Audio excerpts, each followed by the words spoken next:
அலகு 47. பாபிலோனுக்கு எதிரான தண்டனை தீர்ப்பு. மகள் பாபிலோனே, கன்னிப் பெண்ணே, நீ இறங்கி வந்து புழுதியில் உட்கார். மகள் கல்தேயாவே, அரியணையிலன்று தரையில் அமர்ந்திடு.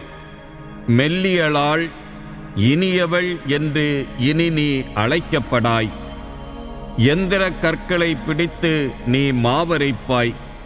உன் முக்காடுதனை அகற்றிடுவாய்.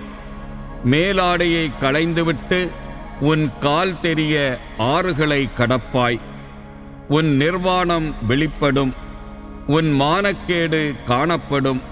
நான் பழிவாங்குவேன், எந்த ஆளையும் விட்டு வையேன். எங்களுடைய மீட்பரின் பெயர் படைகளின் ஆண்டவர், அவரே இஸ்ரவேலின் தூயவர்.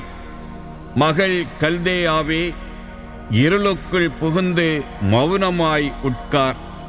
இனி நீ அரசுகளின் தலைவி என அழைக்கப்பட மாட்டாய். நான் என் மக்கள் மீது சினமுற்றிருந்தேன். என் உரிமை சொத்தை களங்கப்படுத்தினேன். அவர்களை உன் கையில் ஒப்படைத்தேன். நீயோ அவர்களுக்கு கருணை காட்டவில்லை.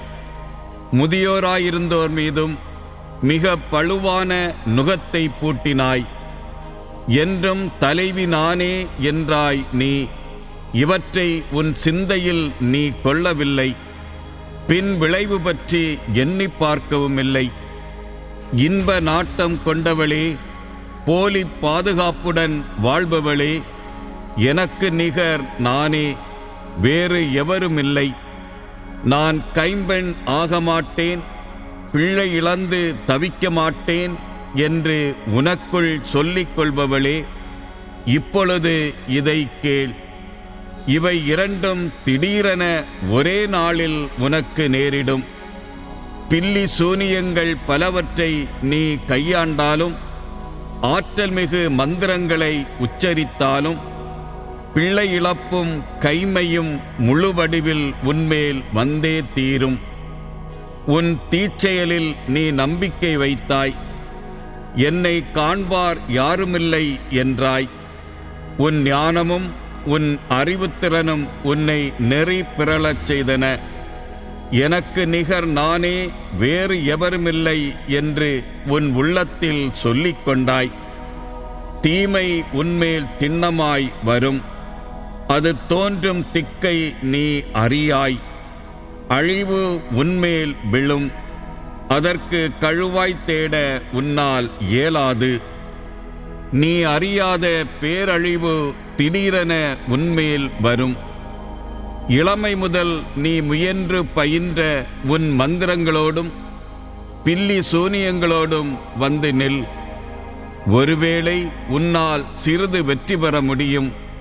ஒருவேளை உன் எதிரியை நீ அச்சுறுத்த முடியும்.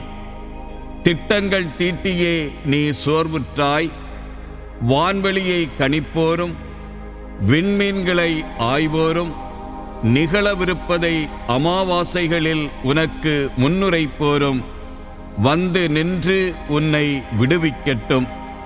இதோ அவர்கள் பதர் போன்றவர்கள். நெருப்பு அவர்களை பொசுக்கிவிடும்.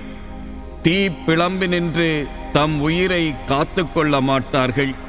அது குளிர்காய பயன்படும் தணலன்று, எதிரே உட்காரத்தக்க கனலுமன்று.